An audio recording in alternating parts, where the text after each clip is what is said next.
There's no easy way to say this, so I won't sugarcoat it. Most YouTubers never get monetized. According to YouTube, less than 6% of channels ever make it into the YouTube Partner Program. That's quite a sobering thought, isn't it? But by simply watching this video, you are giving yourself a much better chance of being part of that 6%. And we're going to do this by following a simple 5-step game plan that will separate yourself from the average creator and help you get monetized in 90 days or less. It's kind of like learning to play chess while everyone else is still figuring out noughts and crosses. Does anyone else call it that? Now you're probably saying to yourself, yeah, right, Rob, that might work for some people, but not for me. And to be honest, I thought it was a bit far-fetched as well. That is until I came across this really useful Reddit post, which for once wasn't talking about whether pineapple ruins pizza. Spoiler alert, it does. In this post by a creator named Pinterpedia, they shared how they monetized not 1, not 2, but 3 YouTube channels in 3 months without any previous experience in editing videos. So in this video, I'm going to take you step by step through the exact game plan this YouTube genius revealed so that you can beat the odds and finally get your channel monetized. Think of it like following a treasure map in which, thankfully, Nicolas Cage doesn't get involved. I'm gonna steal the Declaration of Independence. The first step this creator shared was to find your viral format. This is because if you take a look at any of the top creators on YouTube, people like Ryan Trahan or SunnyV2, what you'll notice is they all follow viral video formats. For example, just take a look at Ryan Trahan's most recent uploads. As you can see, many of them follow the same challenge style format. He's had so many 1-star experiences now, I'm surprised he's still alive. And it's the same for SunnyV2, not in that he has 1-star experiences, but he repeats the same celebrity downfall format over and over again. You know, it's a bit like Adam Sandler, who's made the same unfunny movie over and over and over and over again. He has been hoodwinking you for decades and making millions out of it. Except for Happy Gilmore, that was all right. That's your home! Are you too good for your home? This is one of the biggest secrets giant creators use to consistently get millions of views on their videos. But most small channels simply don't get this concept. They don't study what formats and structures are working in their niche. Instead, they end up creating videos that are confusing, boring, and ultimately not enjoyable to watch.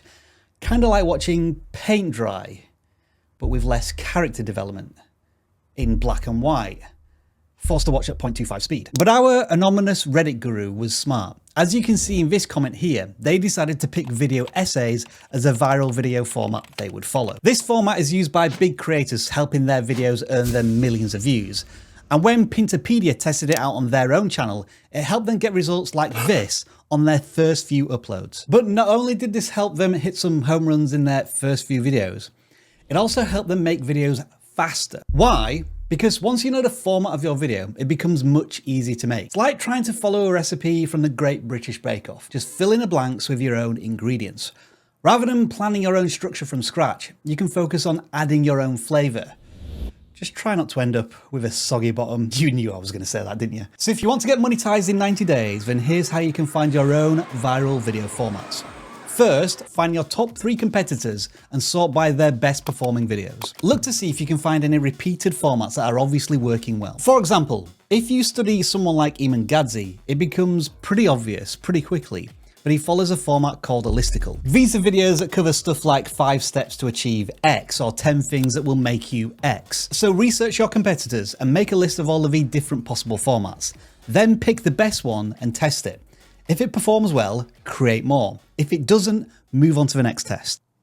Creators, you've had 4 minutes, 25 seconds. The second step, which Pinterpedia revealed was key to their monetization strategy, was leveraging viral intellectual property, or IPs. If you don't know what that is, basically a viral IP is a well-known brand with a cult-like fan base. Think Star Wars or Marvel, the kind of fandom where people will argue about the tiniest details like their lives depended on it. I mean, if you do go to a pub quiz, then you do expect the quizmaster to know that Darth Vader's ship is the Executor and not the Death Star. That guy was a right idiot. I've been barred from the dog and duck ever since. By injecting these viral IPs into your videos, you're tapping into a giant pool of fans that will increase the chances of getting clicks and views. For example, as you can see in this comment, Pinterpedia shares how using viral IPs like Pokemon has helped their channel get attention. And then they use this same concept on 2 other channels, leveraging The Legend of Zelda and Super Mario. And both channels were monetized in just over 10 videos. But what if you're not in the gaming niche and you don't have an iconic character to make videos about? Can you still leverage viral IPs to fast track your way to monetization? Well, the answer is a big yes. And here's how you do it. Find what you would define as a celebrity in your niche. Almost every single niche will have well-known and loved personalities that have large and established audiences that you can tap into. And then it's your job to find a way to make videos about these celebrities. For example, this video used MKBHD and Mr. Who's a Boss from the tech niche and leveraged their celebrity status to bring in more than 1.7 million views. You can do the exact same thing in your niche by making videos about viral celebrities that your audience is already interested in. And try to remember this, videos about popular people in your niche don't always have to be about the drama and negativity. It could be an inspirational story about how they overcame challenges and personal struggle to succeed. Just 2 things to point out though. If you are going to use clips from these celebrities or the viral IP, make sure that the content is of a transformational nature so you don't get in copyright trouble. And the last time I checked, I have absolutely no clout within the YouTube education niche, so please don't make any videos about me. They might be even worse than watching paint dry. The third step in Pinterpedia's game plan is something 99% of creators simply don't do, but it is by far the most important step in this list. And it was revealed when one of the Redditors in the thread asked this question. And it's a pretty simple question. What's the most important thing when making a video? Pinterpedia replied, the idea. I always hear people say around here that thumbnails matter most. But I've had videos do very well despite having graphically mediocre thumbnails because they had great ideas. In other words, ideas trump all other aspects of the video production process. Too many small creators get stuck editing down to the finest detail or trying to make the perfect thumbnail, when really they should be focusing more energy on the pre-production process and coming up with a great video idea. For example, take a look at the television series The Office. It's not about fancy production, and it is set in the most mundane location possible. And yet it's watched by millions because it's about the characters and the stories and the ideas. Stanley, we're having a little Leave me alone, we're damn it. having a brainstorm session. Did I stutter?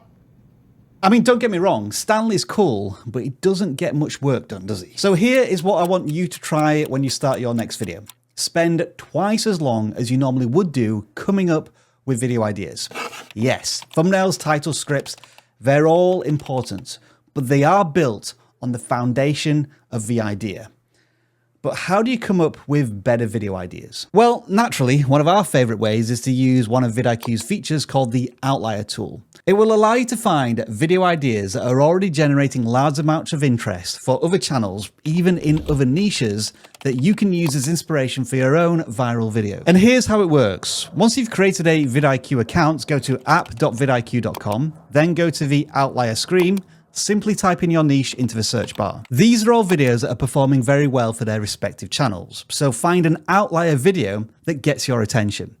Use it to try and come up with 5 to 10 new video ideas. And when you first start using this tool, I suggest maybe spending 10 minutes 2 or 3 times a week doing this, and it will help you get really good at coming up with video ideas that work. And then at the end of a week, pick what you think is the best video idea and test it. Repeat this process every week, and you'll massively increase the chances of your content going viral. All right, it is never too late to start on YouTube, but it does get harder because every day you delay means there's more competition to get through. So as that competition in your niche on YouTube increases, it's important to plan out what you're going to say in your videos so that you're not boring your audience with information they've already heard. And this is exactly what Pinterpedia shared in this comment here. Basically, you need to find new and fresh information around your video topic. Otherwise, your videos won't stand out and you won't get any views. For example, imagine being forced to watch Shrek 3 times a day for a week. By the second day, you'll be screaming for it to stop because you're watching the same thing over and over again. Mind you, I was asking for it to stop after watching it once. for 10 minutes, thanks to Mike Myers and that Scottish accent. No! I'm an ogre! You know, grab your torch and pitchforks. Doesn't that bother you? That's as Scottish as me. So let's talk about how you can find new and fresh ideas to put into your script so that you blow the mind of your audience. A simple way to do this is to search your topic on YouTube. Open up the top performing videos in different tabs and go through each video and note down what is being shared. Look for the exciting parts that resonated with you and check out the comments. Look for the most watch graph as you run over the timeline. And look for the parts that people didn't like. Don't include those boring parts. But for the most viewed areas of a video, ask yourself how you can improve on them or come at them from a different angle. And once you have all of these ideas and talking points, Pinterpedia suggests you do the following. Make a skeleton of your script using your research and topics. Add in dot points for what you want to say about each topic and add in any further research that's needed, then start writing. Now, I will confess this next step may suck a little bit of enthusiasm out of you, but given that you're now this far into this video, it suggests that you're really passionate about making YouTube work and ready to commit a large amount of your time and energy into this endeavor.